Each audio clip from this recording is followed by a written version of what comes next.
बोल विष्णु भगवान की जय। आइए हम सफला एकादशी व्रत का महत्व सुनेंगे। श्री युधिष्ठिर बोले कि हे भगवान, पौष मास के कृष्ण पक्ष की एकादशी का क्या नाम है? इस दिन कौन से देवता की पूजा की जाती है तथा इसकी विधि क्या है, यह सब समझाइए। श्री कृष्ण भगवान बोले कि हे राजन, मैं आपके प्रश्नों का उत्तर देता हूँ। दान देने वाले की अपेक्षा मैं व्रत करने वाले से अधिक प्रसन्न हूँ। अब आप इस एकादशी व्रत का मातम्य सुनो। पौष माह के कृष्ण पक्ष की एकादशी का नाम सफला है। इस एकादशी के देवता नारायण हैं। इसका पूर्वोक्त विधि अनुसार व्रत करना चाहिए और नारायण की पूजा करनी चाहिए। जो मनुष्य एकादशी व्रत तथा मेरा पूजन करते हैं वे धन्य हैं। सफला एकादशी में मुझे ऋतु के अनुकूल फल अर्पण करें, अर्थात नारियल, नींबू, अनार, सुपारी आदि और धूप, दीप, पुष्प आदि से मेरा 16 प्रकार से पूजन करें। इस दिन दीपदान तथा रात्रि को जागरण करना चाहिए। इस एकादशी व्रत के समान यज्ञ, तीर्थ तथा दूसरा कोई भी व्रत नहीं है। मनुष्य को 5 सहस्त्र तपस्या करने से जो पुण्य फल मिलता है वह पुण्य भक्ति पूर्वक रात्रि जागरण सहित सफला एकादशी के व्रत करने से मिल जाता है। हे राजन, अब आप सफला एकादशी की कथा ध्यान पूर्वक सुनें। चंपावती नगरी में एक महिष्मान नाम का राजा राज्य करता था। उनके 4 पुत्र थे। उन पुत्रों में सबसे बड़ा लुमाक राजा का पुत्र महापापी था। वह सदैव पर स्त्री गमन तथा वेश्याओं के यहाँ अपने पिता का धन नष्ट किया करता था।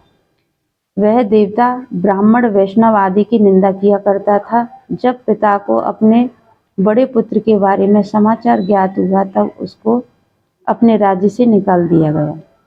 तब लुम्पक सबके द्वारा त्याग दिया गया।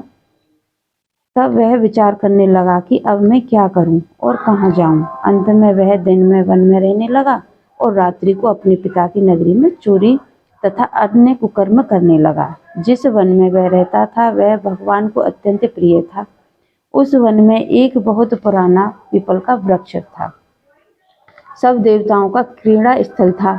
उसी वृक्ष के नीचे लुम्पक रहता था। कुछ दिनों के पश्चात पौष माह के कृष्ण पक्ष की दशमी के दिन वह वस्त्रहीन होने के कारण शीत से मूर्छित हो गया। रात्रि को ना सो सका और उसके हाथ पैर अकड़ गए। उसे एक दिन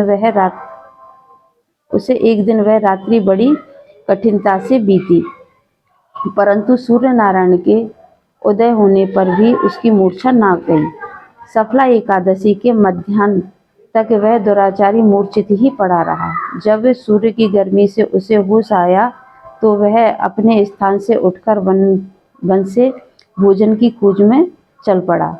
उस दिन वह जीवों को मारने में असमर्थ था, इसलिए जमीन पर गिरे हुए फलों को लेकर पीपल के वृक्ष के नीचे आया।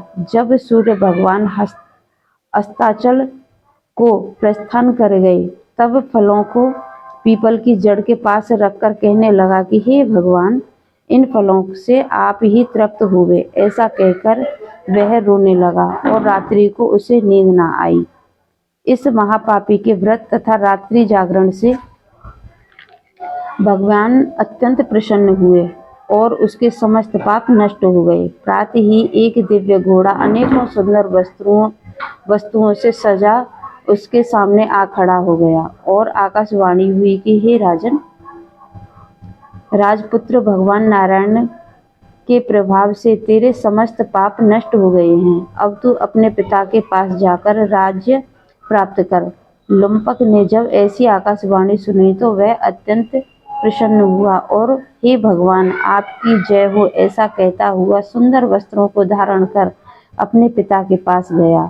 उसने संपूर्ण कथा कह सुनाई और पिता ने अपना राजभार सौंपकर वन का रास्ता लिया। तब लुम्पक शास्त्रानुसार राज्य करने लगा। उसके स्त्री पुत्र आदि भी बहुत भक्त बने। वृद्धावस्था आने पर वह अपने पुत्र को गद्दी दे भगवान का भजन करने के लिए वन में चला गया और अंत में विष्णु लोक को गया। भक्ति पूर्वक जो मनुष्य सफला एकादशी का व्रत करते हैं वे अंत में मुक्ति पाते हैं। जो मनुष्य भक्ति पूर्वक सफला एकादशी का व्रत नहीं करते हैं वे मुंह पूंछ और सींग से रहित पशु तुल्य हैं। सफला एकादशी के महात्म का पठन व श्रवण से अश्वमेध यज्ञ का फल मिल जाता है। बोल विष्णु भगवान की जय। श्रीमन नारायण नारायण नारायण श्रीमन नारायण नारायण नारायण श्रीमन नारायण नारायण नारायण श्रीमन नारायण नारायण नारायण लक्ष्मी नारायण नारायण नारायण लक्ष्मी नारायण नारायण नारायण श्रीमन नारायण नारायण नारायण। बोल विष्णु भगवान।